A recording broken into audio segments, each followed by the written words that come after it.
예, 사고 편제 4주 공부를 하겠습니다. 4주 차에는 내가 지난 작년에 2021년도에 2021년도부터 2021년도 봄부터 올해 2022년도 봄까지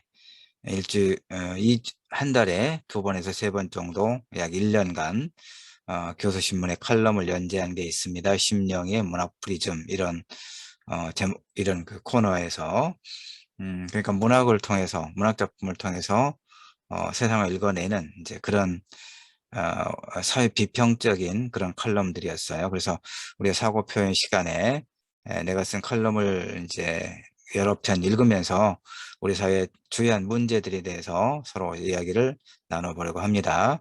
뭐 자유글쓰기라고 하는 그런 이제 그런 뭐 글쓰기의 한 종류라고 말할 수도 있겠고, 무엇보다도 우리 사고 표현에서 우리 사회의 다양한 어떤 문제점에 대해서 두루 생각을 이제 나눠보는 그런 시간으로 이해를 하면 되겠습니다.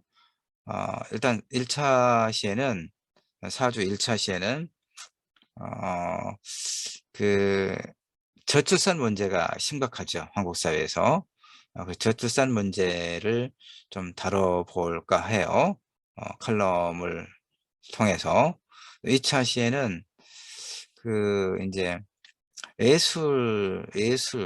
예술의 본질이 뭔가와 관련해서 특히, 이제 대중가수 조영남 씨가 또 그 화투 그림으로 유명하잖아요. 그래서 화투 그림을 이제 그리는데, 그걸 대작 작가, 자기가 직접 그린 게 아니라 뭐 아이디어만 제공해 주고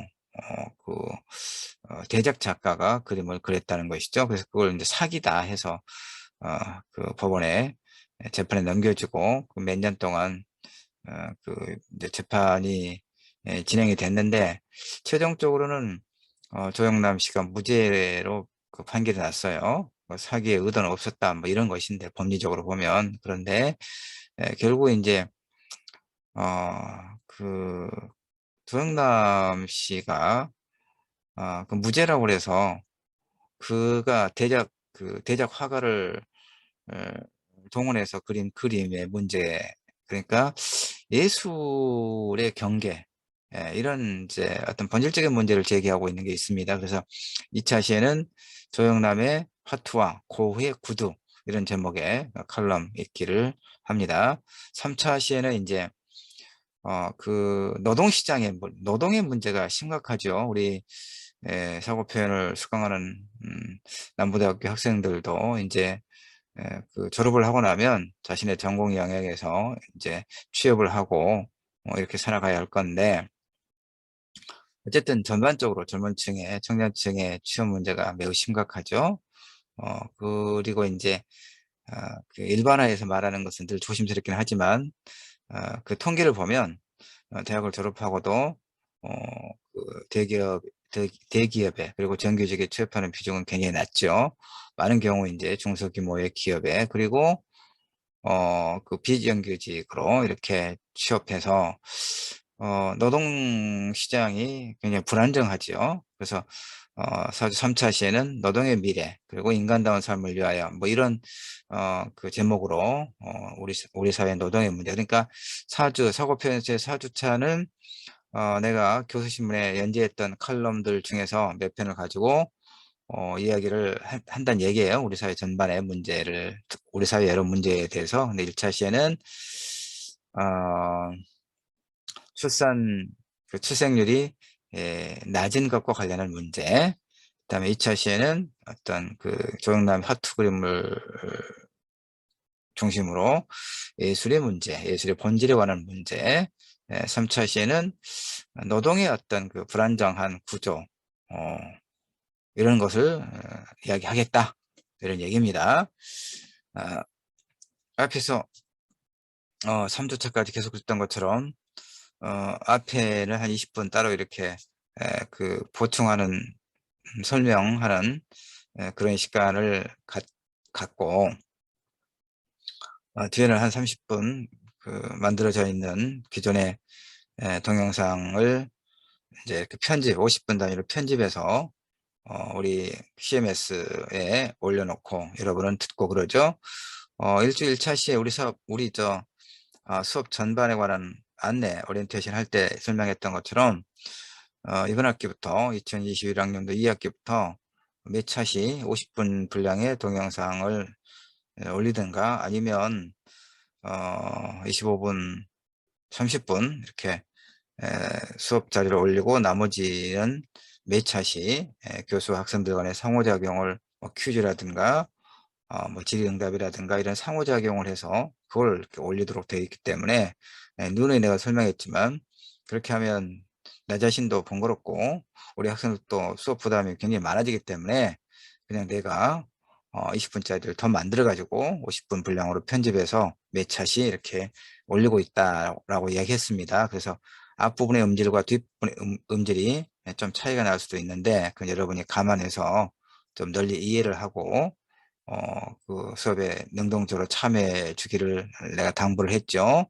그리고 우리가 사고 표현 이번 학기에 그러니까 내가 남부대학교에서는 사고 표현과 독서 토론 두 과목을 수업을 하는데 매 학기마다 보면 그 각각 그 과목 수강 신청 인원이 뭐 50에서 60명 너무 많아 가지고 내가 그 수업 하기가 너무 힘들 정도였는데 지난 학기까지 그랬습니다. 2021학년 1학기까지.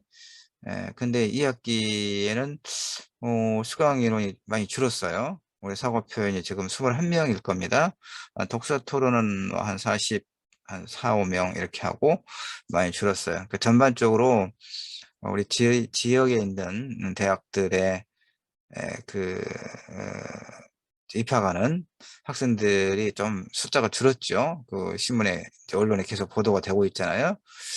지방대가 이렇게 이제 대학에 지나가는 학생들의 숫자가 정원에 미치지 못해서 어, 그 입학 정원을 다 채우지 못하는 이제 그런 학교의 문제도 있고, 그것이 바로 이번 2학기에 수강 그 인원이 좀 줄어드는 그런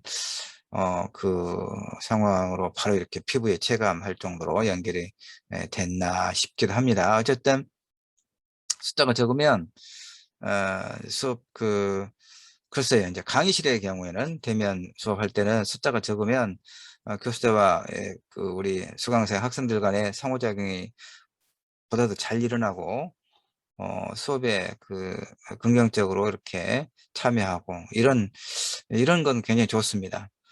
우리가 비대면으로 코로나 바이러스가 계속 이렇게 확산하고 있기 때문에 어쩔 수 없이 비대면으로 수업을 하긴 합니다만은 그동안에 이제 학생들의 교수 수업 평가 결과라든가 이런 걸 보면 괜찮았어요. 좋았어요. 그래서 이것은 대면 수업할 때나 비대면 수업할 때나 뭐 오히려 비대면 수업할 때가 더 낫기도 했거든요. 그건 뭐냐면 비대면으로 수업하면 처음에는 우리가 이제 학교에서 교수와 동료 학생들과의 상호작용 없이 이렇게 수업을 하기 때문에 좀 당혹스럽고 좀 답답하기도 하고 그런 면이 있었지만 비대면 수업에 또 장점이 있지 않습니까?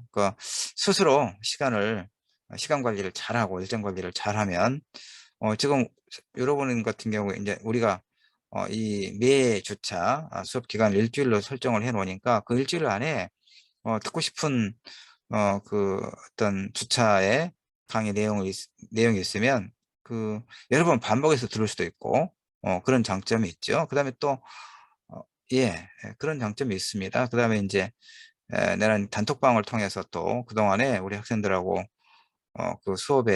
매 주차 수업의 어떤 주제와 그다음에 이제 뭐 과제물이라든가 이런 것에 대한 안내를 매주 한두 차례씩 해주고 이렇게 해서 소통을 하고 그래 왔거든요. 그래서 이번 학기 우리 사고편 우리 분반에 21명 적은 인원인데 아주 좋습니다. 이 정도 인원이면 교수자와 학생들 간의 상호작용하기가 굉장히 좋아요. 내가 여러분들이 이제 리포트를 내거나 그랬을 때도 숫자가 너무 많으면 한 60명 되면 다 읽고 개별적으로 피드백 해주기가 아, 너무 사실 어려웠거든요. 근데 이번에는 우리 사고 표현 분반의 경우에는 21명밖에 안 되니까 여러분이 리포트를 써서 이제 제출하면 중간 시험도 리포트로 과제로 대체할 거니까 한번 꼼꼼히 읽어보고 또 여러분에게 그 피드백도 좀 해주고 그럴 겁니다. 그 다음에 성적도 뭐 학교의 규정 내에서 최대한 여러분에게 잘 줄 거니까 대신에 여러분은 이제 뭘 해줘야 됩니까? 그 내가 단톡방을 통해서 설명을 했는가 모르겠는데 하여튼 여러분이 좀 긍정적으로 수업에 참여를 해야 돼요. 그 지금 출석도 정해진 기간 안에 수업 잘 듣고 그래야 출석은 기록되잖아요. 그러니까 출석을 제대로 안 했는데 내가 했다고 그렇게 거짓으로 전자출석부에 체크를 할 수가 없어요. 그렇죠. 기록이 있는데. 그러니까 여러분이 그 정해진 기간 안에 그 출석을 해야 되고 수업을 들어야 되고 그리고 리포트를 낼 때 또 정해진 기간 안에 내야 되고 그다음에 리포트 내가 2주차에 리포트 작성 부특강을 해줬죠. 그러니까 그것을 잘 활용을 해서 그대로 리포트를 쓸 때는 첫 줄을 들여쓰고 들여쓰기로 시작하고 문단을 나눌 때도 들여쓰기를 하고 이런 식으로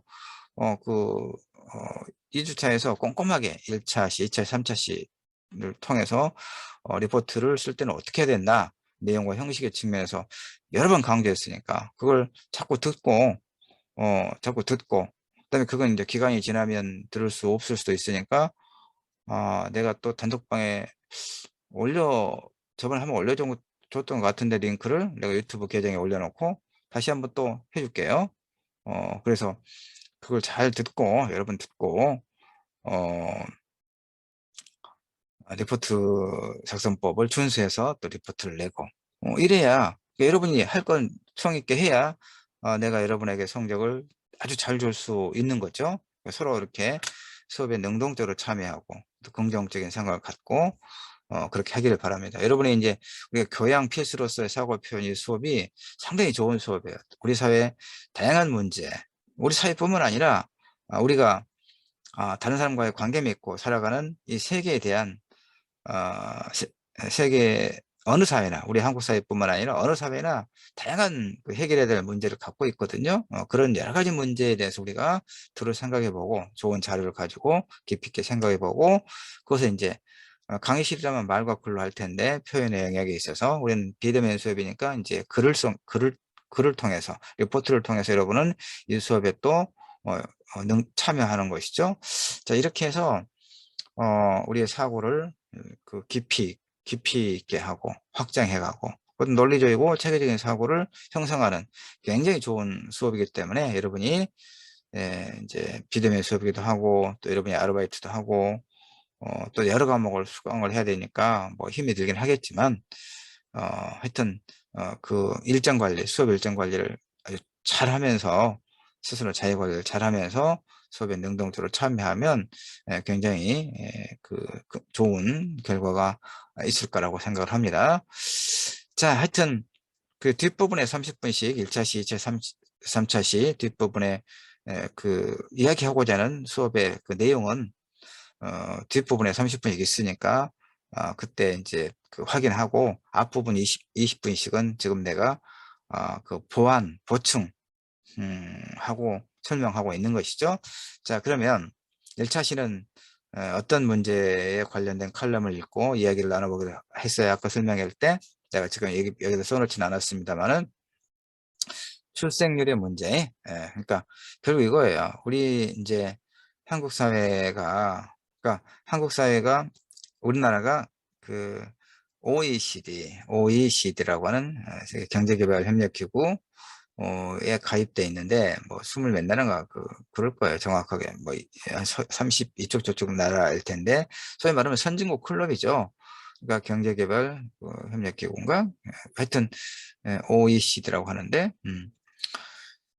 그 어떤 통계를 비교할 때 OECD 평균 이렇게 늘 하거든요. 뭐 자살률 청소년 자살률 1위 뭐 이런 식으로 교통사고 사망률 1위 이런 식으로 그러면 이제 그 OECD 국가 중에서 비교해 갖고 이야기하잖아요. 출산율 출생률, 출산율 비슷한 의미인데, 그 전체 출산율이 1이 안 되죠. 그러니까 가임 여성, 그 임신이 가능한 그런 연령대 여성의 출산율이, 합계 출산율이 1이 안 되는, 그러니까 한 명의 가임 여성이 아이를 한 명도 낳지 않는다는 그런 통계죠. 이것은 이제 그 뒤에 나올 이야기이긴 합니다만은 전쟁 상황에서나 가능한 그런 통계다라고 어느 학자들은 이야기한다는 거죠. 그만큼 한국 사회에서는 출산율이 굉장히 심각한 문제가 되죠. 어떤 문제가 있습니까? 이렇게 아이를 낳지 않으면. 그러니까 지금 전반적으로 보면 늦게 결혼하죠. 늦게 결혼합니다. 그리고 그러니까 결혼 정년기라고 하는 게 없죠, 요즘에는. 예. 우리 때는 나는 30살에 결혼했어요. 근데 나는 30살에 결혼했는데, 아내는 이제 나보다 그 4살 아래인 26살이고, 근데, 그 30살에 결혼할 때, 다른 그 친구들보다 내가 늦게 결혼한 편이었어요. 이렇게 결혼 정년기라고 하는 게 있거든요. 근데 지금은 결혼 정년기라고 하는 게 없죠. 좀 일찍 결혼하는 경우도 없지 않아 있지만, 대체로 보면 좀 늦게 결혼하죠. 늦게 결혼하고, 또 아이를, 나는 이제 뭐, 딸 하나, 아들 하나, 이렇게 있는데, 지금은 어떻습니까? 거의 이제, 어쨌든, 아이를, 늦게 낳고, 또, 뭐, 많아야 한둘 낳고, 또는 뭐, 전혀 낳지 않는 그런 경우도 있고, 그다음에 이제 결혼하지 않고 비혼주의자로, 그다음에 이제 뉴스를 보니까 그 비혼 동거 커플도 상당히 많고, 그러니까 가족의 형태가 매우 다양해지고 있죠. 그래서 이건 이제 바로 여러분의 문제이기도 하죠. 우리 사고 표현을 듣고 있는 우리 20대 초중반의 젊은 청년들의 문제이기도 하죠. 이렇게 출산율이 낮으면 어떤 문제가 발생합니까? 우선 그 노동인구가 줄어들죠. 노동인구가. 그러니까 우리가 이제 저출산 초고령화 사회잖아요. 그러니까 그 일본은 이미 초고령화 사회가 되었고, 그래서 이 생산 현장에서의 그 노동인구가 노쇠해지고 젊은 층이 줄어들면 경제가 활력을 잃게 되는 그런 매우 심각한 문제가 발생하죠. 또 하나는 이제 그 국방과 관련한 일정하게 이제 군대 그 숫자를 유지해야 되는 그런 문제가 또 발생하죠.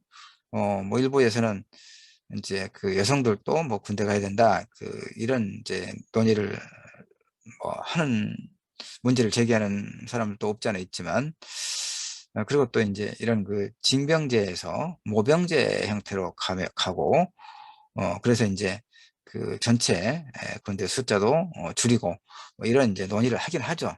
그러나 어느 것이나 간단치 않은 문제고, 이렇게 일정 규모의 병력 자원은 필요한데, 이렇게 출생률이 낮으면 이제 그런 문제도 매우 심각해지겠죠.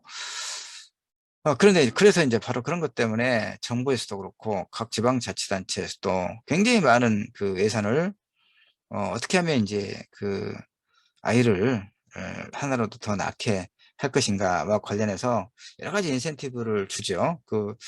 통계와 정확한 수치는 조금 있다 이제 그 뒤에 30분 부분에서 내가 자료를 통해서 충분히 설명하고 있으니까, 난 지금 자료를 보지 않고 이야기하고 있기 때문에 그 통계 자료 정확한 수치는 좀 이따 확인하기 바랍니다. 하여튼 정부의 예산과 그다음에 각 지방자치단체 예산을 굉장히 많은 돈을 들여서 이 출생률을 높이기 위한 그런, 일테면 뭐 아이를 뭐 셋째 아이를 낳으면 뭐 대학 등록금을 면제한다거나, 그다음에 뭐 출생수단을 얼마를 준다거나, 뭐 둘째 같은 경우에 이런 식으로 소위 인센티브를 주죠. 아이를 하나, 둘, 셋 이렇게 많이 낳을수록. 그리고 지금 이제 20대 대통령 선거가 내년 봄이죠. 그러니까 여러 이제 그 각 대선 예비 후보들의 공약 중에서도, 그리고 이제 이 저출산을 어떻게 이제 그 위기를 돌파할 것인가와 관련해서 이제 다양한 해법을 내놓고 있는데, 천편일률적인 게 뭐냐면, 아이를 하나라도 더 낳으면 더 많은 이제 어떤 재정적 지원을 하겠다에만 초점을 맞추고 있는 그런 어떤 공통점이 있어요. 그래서 내가 1주차 그 칼럼에서 비판적으로 제기하는 문제가 뭐냐면, 이제 이를테면 1억 원을, 출생수당을 1억 원을 주면, 어느 지방자치단체가 그렇게 저번에 했거든요. 그래서 출생수당을 1억 원을 주면 아이를 낳을 거라고 하는 그 발상의 한심함에 대해서 내가 비판적으로 이제 쓴 컬럼이에요.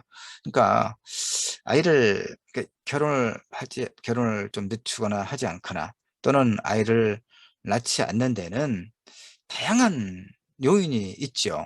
다양한 요인이 있어요. 그런데 그 아이를 뭐 하나 낳으면 얼마, 둘 낳으면 얼마, 이런 그 어떤 금전적인 소위 인센티브만 가지고 아이를 더 낳을 수 있을 것인가. 지금까지 그렇게 해왔지만 전혀 그런 그 정책 목표가 달성되지 못했다는 거예요.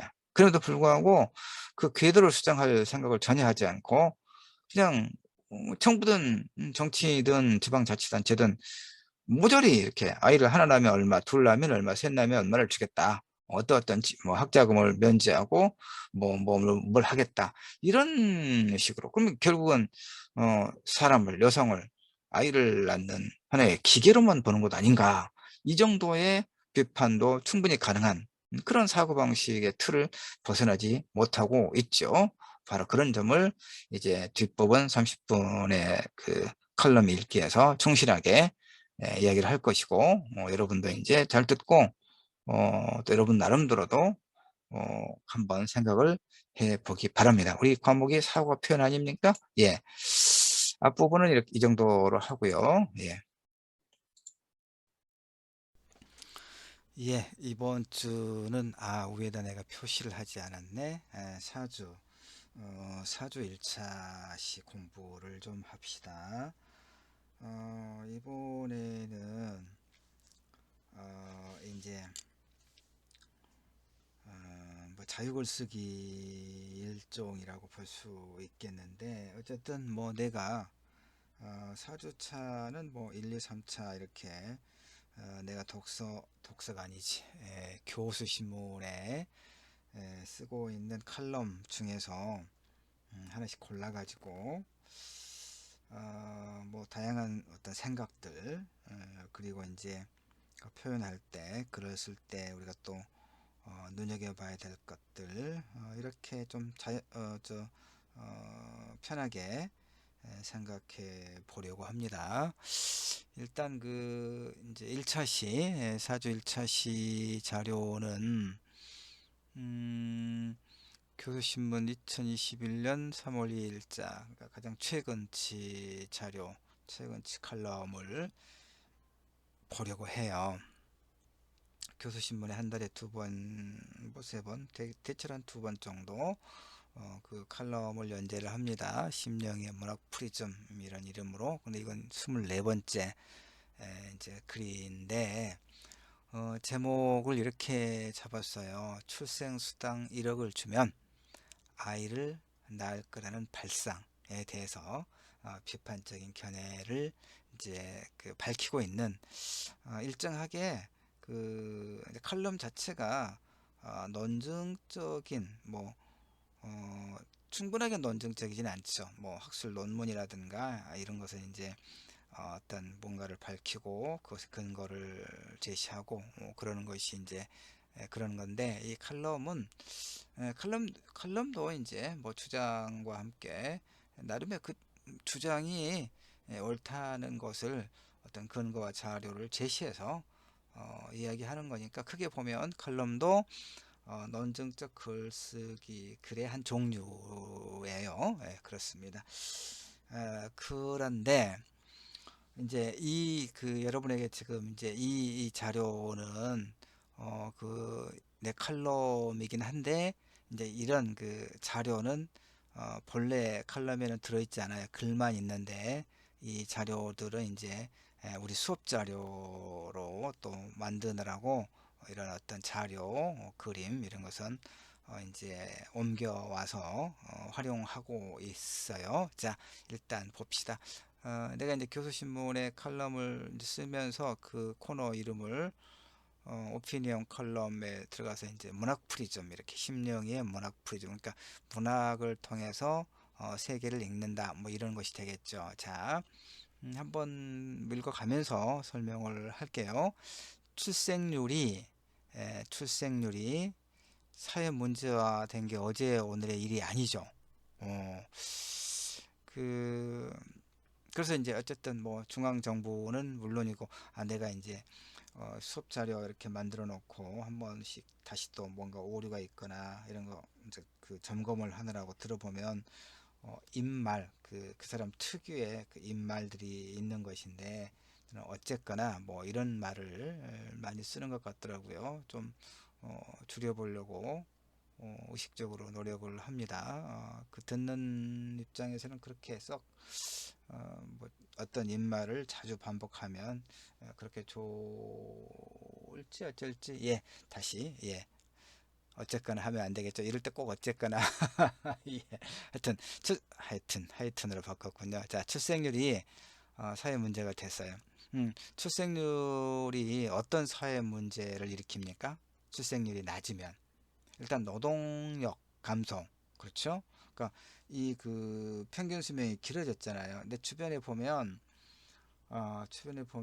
80, 거의 80 넘게 살더라고요. 뭐 거의 뭐 90 가까이. 예, 오늘 저녁에도 내가 지금 이 수업 자료 만들어 놓고 또 누군가의 그 장례식장, 뭐 작가의 뭐 문자로 또 마을 많은 사람 부고가 와서 이제 그 사람의 어머니가 이제 이달에 지금은 세 번째 지금 가고 있어요. 그런데 뭐 일주일 사이에 한 세 번째 가고 있는데, 근데 하여튼 보면 되게 이제 부모님들 80 넘어가더라고요. 거의 90 가기도 하고.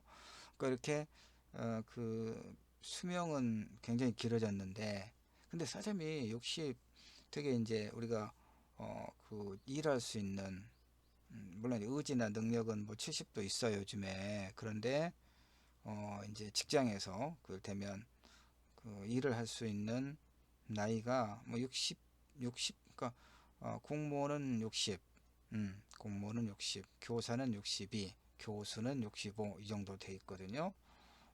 근데 이제 일반 기업에서 60까지 채우는 사람은 없죠. 이제 임원이라든가 뭐 이런 경영자 말고는 60을 채우지 못하죠. 어림없죠. 아, 그러니까 이제 하여튼 그 어쨌든 뭐 30대, 40대, 이렇게 뭐 50대까지 하여튼 이 인구가 이제 경제활동, 주된 경제활동 인구인데, 노동력이 감소하면 젊은 층의 인구들이 점점 줄어들죠. 근데 노년층의 인구는 더 많아지는 초고령 사회가 되는 거잖아요. 그러니까 2021년도 그 대학 정원 미달 사태, 흔히 우리가 이렇게 이야기하거든요. 벚꽃 지는 순서로 대학이 문을 닫을 것이다. 근데 벌써 2021년도 올해 딱 그 광주 전남 지역, 뭐 다른 지역도 마찬가지예요. 수도권을 제외한 지방의 대학들이 뭐 거점 국립대학도 그렇고 사립대는 더 그렇고, 그러니까 입학 정원을 채우지 못하고 있죠. 그게 이제 가장 핵심적인 것이 어떤 출생률이 낮아져서 그런 거죠. 인구의 변화가 이렇게 큰 거예요. 하여튼 출생률이 낮아지면 일단 뭐 대학 입학 정원을 채우지 못하는 이런 문제도 있고, 결국 이제 노동력과 연결되는 거죠. 그다음에 이제 뭐 국방력의 문제도 있고, 하여튼 경제적인 문제가 굉장히 심각해지죠. 일단, 예. 그래서 이제 국가 중앙 정부는 물론이고 이제 그 지방자치단체마다 다양한 출산 장려책을 제시해요. 그러니까 뭐 그래서 이제 뭐 출생 수당을 뭐 아이를 낳으면 얼마를 주겠다. 그다음에 두 번째부터, 특히 세 번째부터는 또 파격적으로 지원한다. 그다음에 뭐 이런저런 어떤 유인책을, 그뭐 주거와 함께, 그다음에 이제 뭐 하여튼 출산 뭐 수당에다가 아이의 이제 뭐 보육료 학비를 지원한다거나 이런 어떤 소위 요인책을 제시하는 게 낯설지 않죠.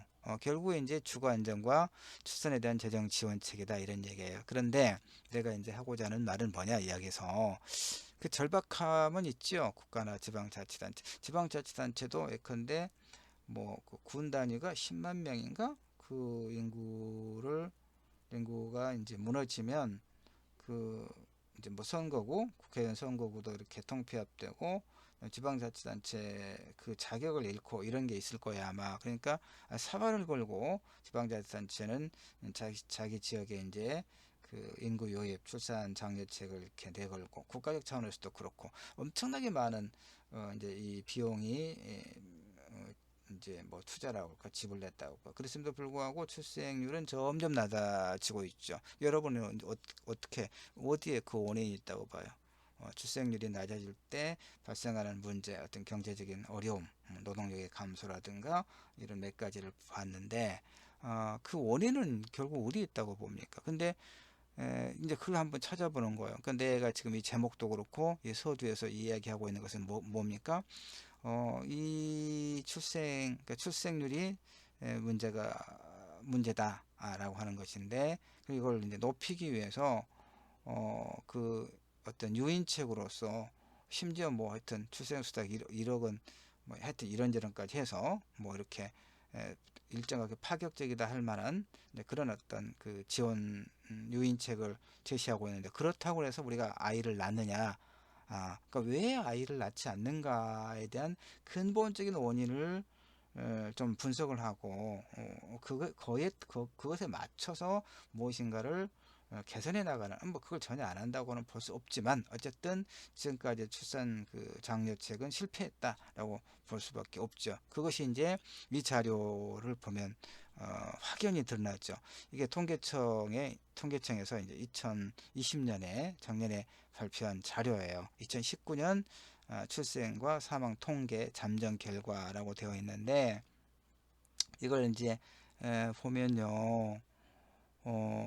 보면 어, 이게 이제 1970년부터 해서 쭉 이렇게 1980년, 70년대, 80년대, 90년, 2000년, 이제 2019년 이렇게 예, 이렇게 그 지속적으로 인구가 감소하고 있죠. 특히 이제 요 그래프가 이제 연도별 출생 그 합계 출산율이거든요. 출산율 쭉 자 0.92죠. 그러니까 그 여기 좀 설명을 해놨습니다. 붙여놨는데 1983년부터 83년부터 시작된 저출산 현상, 그러니까 1인당 그러니까 가임 여성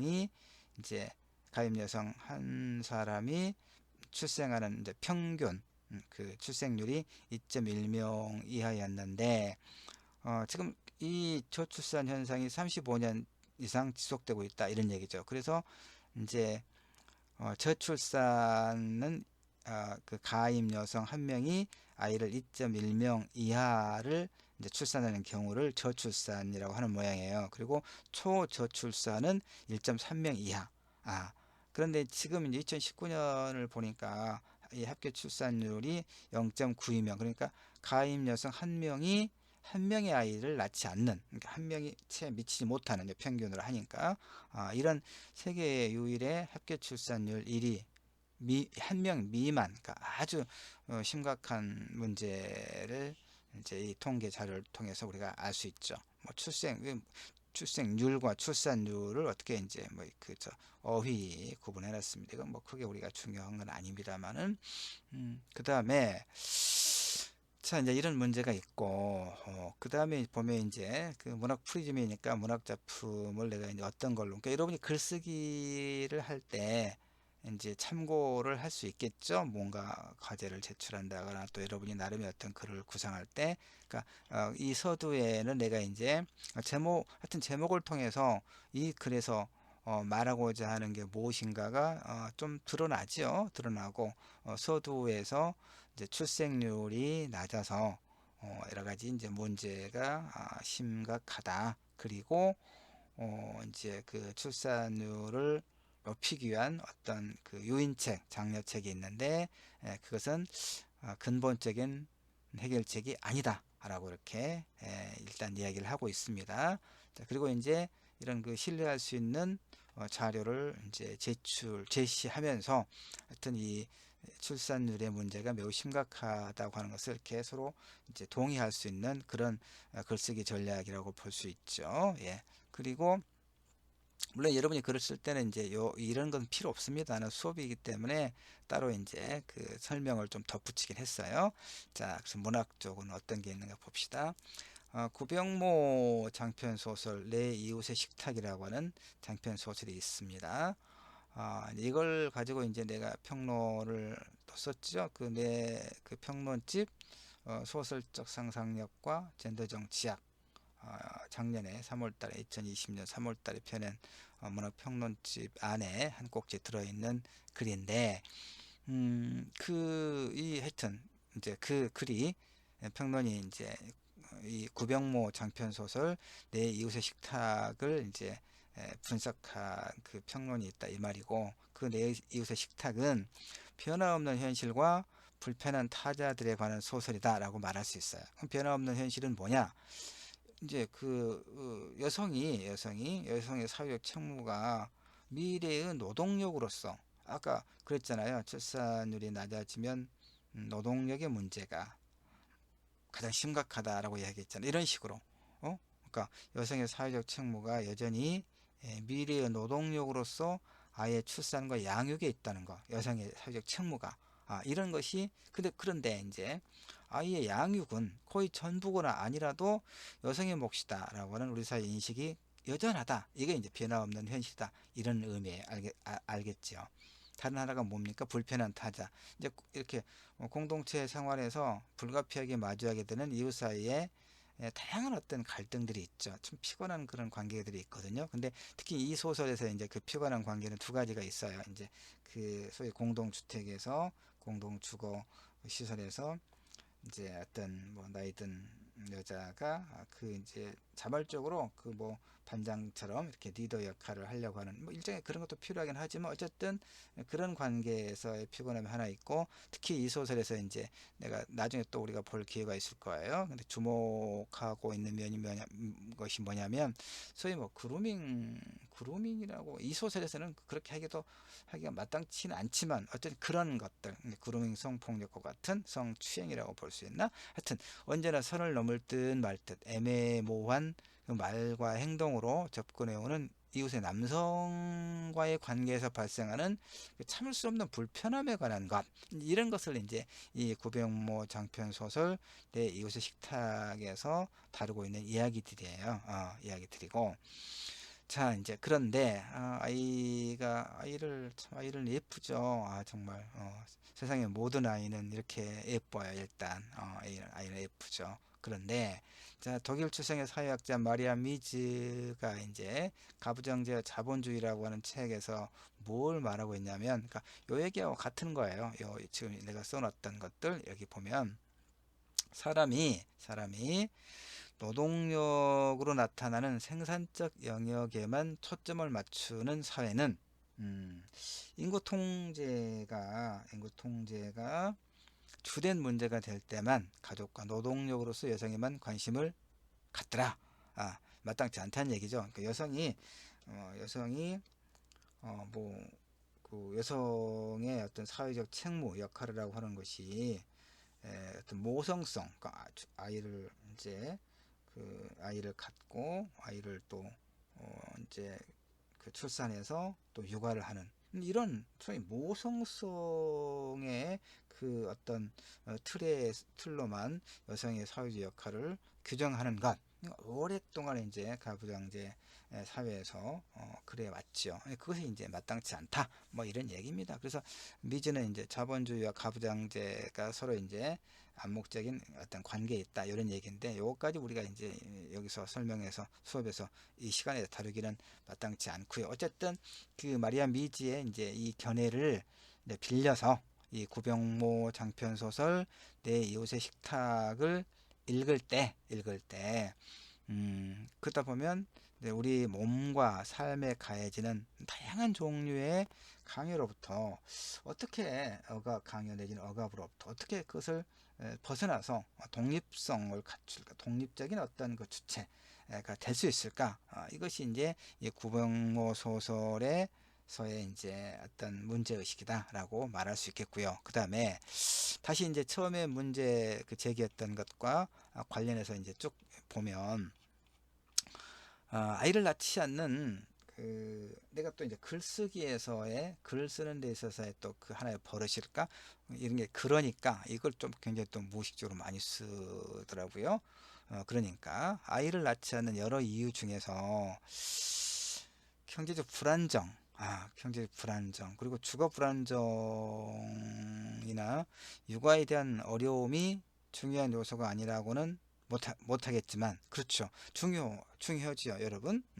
아이를 낳지 않아요. 그러니까 결혼도 늦게 하거나, 아니면 이제 아예 비혼으로 가거나, 그 다음에 결혼을 이제 늦게 하고도 아이를 좀 갖지 않거나 하면 아이를 이제 좀 더 늦게 가지면서 하나 정도만 낳거나, 물론 이제 반면에 좀 일찍 결혼하고 아이를 뭐 셋, 넷 낳는 경우가 없는 건 아니지만 일반적으로 보면 늦게 결혼하고 아이를 최소한으로 갖고 그다음에 이제 또 비혼으로 가는 경우도 굉장히 많아지고 있죠. 그 1인 가구도 아주 많아지고 있잖아요. 근데 그것이 그러면 어떤 요인 때문에 오늘날 젊은이들이 바로 비혼을 선택하고 좀 더 늦게 결혼하고 그러는가요? 다양한 요소가 있긴 하겠지만 이제 내가 보면 경제적 불안정 문제가 굉장히 크게 작용한다고 봐요.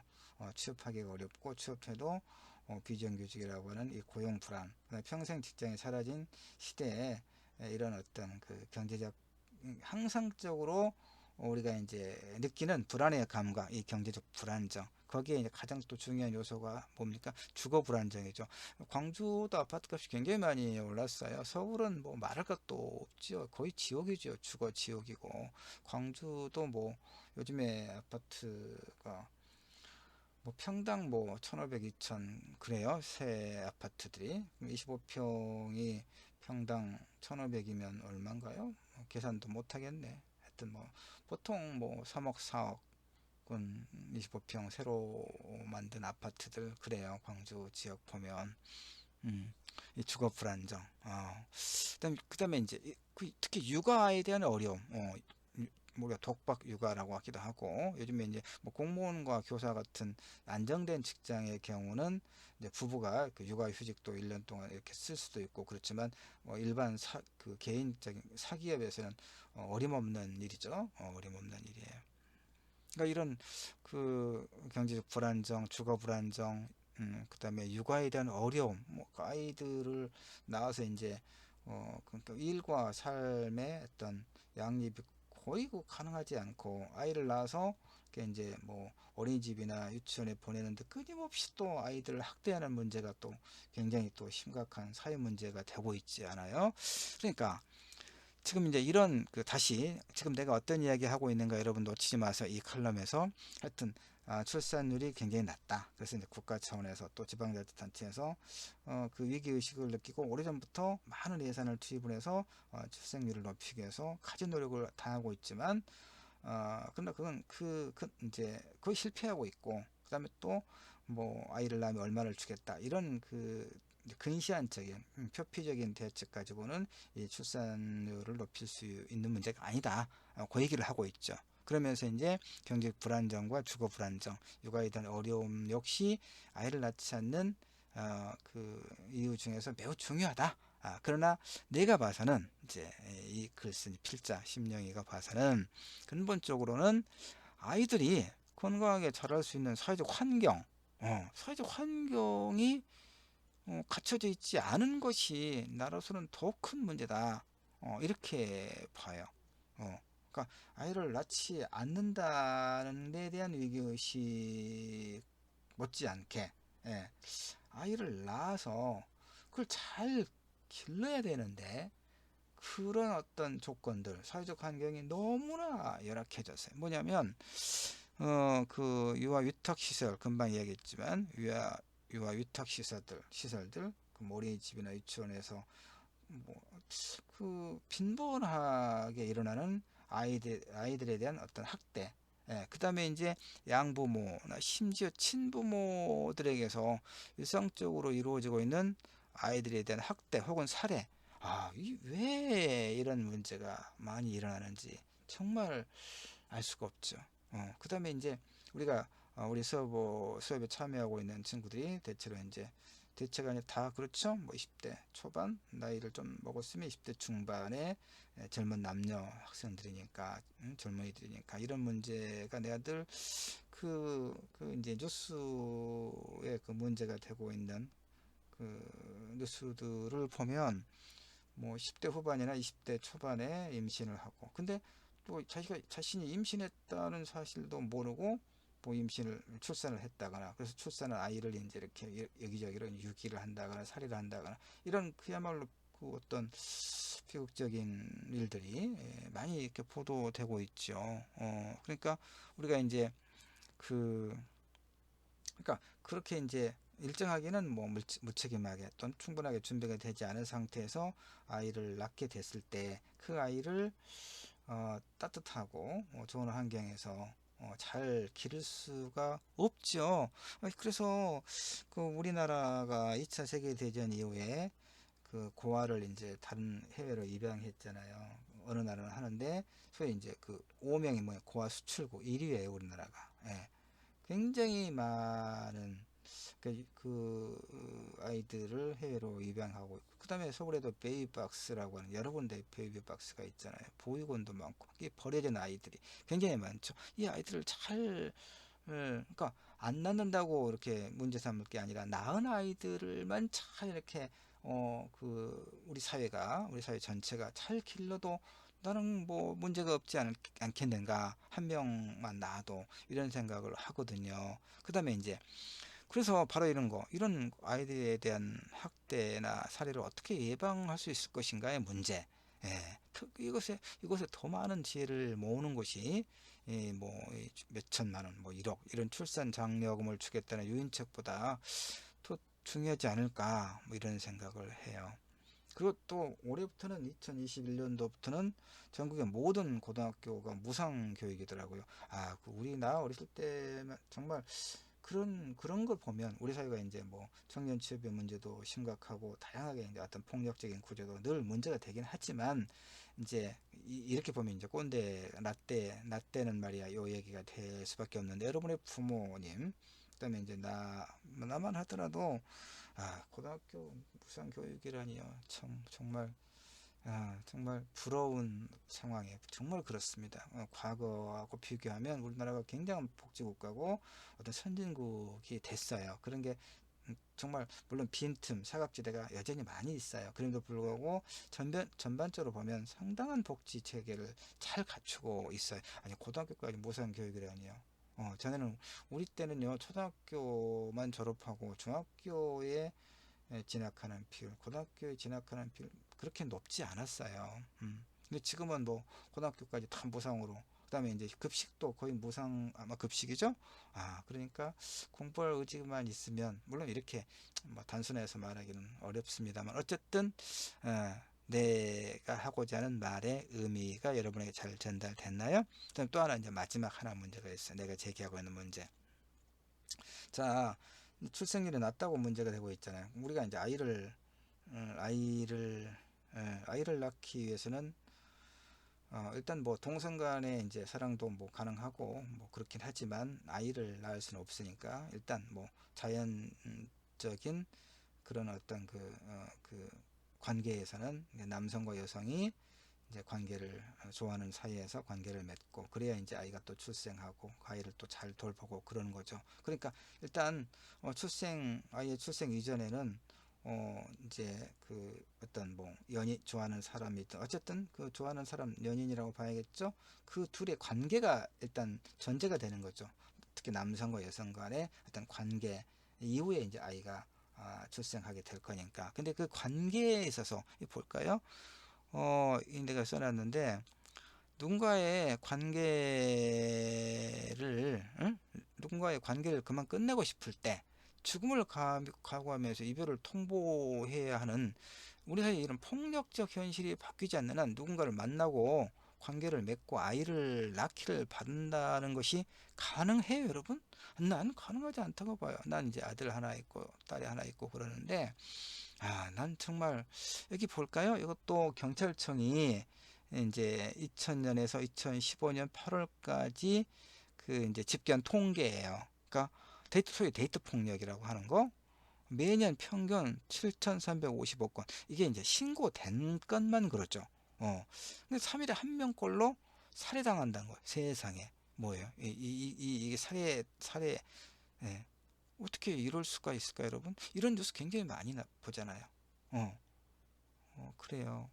인터넷에서 여러분 검색을 한번 해보세요. 나도 이 글을 칼럼 쓰느라고 이렇게 다양하게 검색을 해보는데, 헤어지자는 여자친구 살해 이렇게 키워드로 기사를 검색해 보면 참호하기 이를 데 없는 관련 기사들이 미처 셀 수 없을 만큼 쏟아져요.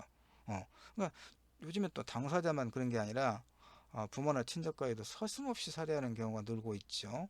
이 왜곡된 성과 인간에 대한 태도는 대체 어디에서부터 잘못된 것이냐 이거예요. 관계를 맺고 헤어지는 각각의 사정에 대한 진실은 뭐 우리가 알 수 없죠. 둘만의 어떤 문제일 테니까. 누가 또 잘못했는가도 우리가 알 수 없죠. 케이스마다 다 다르니까. 그러나 어쨌든 이별을 통보했을 때, 그 이별을 통보할 때 죽음을 각오하지 않으면 안 되는 경우가 이렇게도 많다는 것은 우리 사회가 얼마나 폭력적인 사회인가 하는 것을 알게 되죠. 근데 무슨 아이를 낳으라고 뭐 1억 주면 아이를 낳을까요? 이런 상황에서 아이를 낳는다는 것이 오히려 좀 의아해요. 물론 이제 남학생들 같은 경우는 이런 그 사진이 좀 마음에 들지 않을 수도 있어요. 이를테면 남성이 가해자고 여성이 이제 피해자로 되어 있으니까. 근데 실제로 이제 물리적 힘이 남성이 더 강하니까. 그리고 실제적으로 발생하고 보도되는 사건도 대체로 그렇죠. 물론 드물게는 여성이 남성에게 이제 뭐 어떤 폭력을 행사한다거나 뭐 이런 경우도 있지만, 그러나 이제 거의 절대적인 다수가 결국 남성이 여성에게 가해하는 걸로 되어 있는 것이 현실이 있잖아요. 우리가 부정할 수가 없잖아요. 그래서 이 이런 그 데이트 폭력과 살해, 가정 폭력과 살해가 일상적으로 이루어지는 사회에서 아이 낳을 결심을 하는 사람이 오히려 나는 비정상으로, 물론 우리 사회만 유난한 것은 아닐지 모르겠어요. 나는 다른 나라는 뭐 살아보지 않아서 모르니까. 그러나 어쨌든 우리는 하여튼 한국 사회에서 우리는 살고 있으니까 왜 우리 사회가 이처럼 잔인한 폭력이 난무하는 사회가 되었는지에 대한 성찰과 어떤 대안의 모색 없이 아이를 낳으면 얼마 줄게, 이 얼마나 그 표피적이고 단편적인 그런 그 어떤 전시 행정인지 정말 알 수가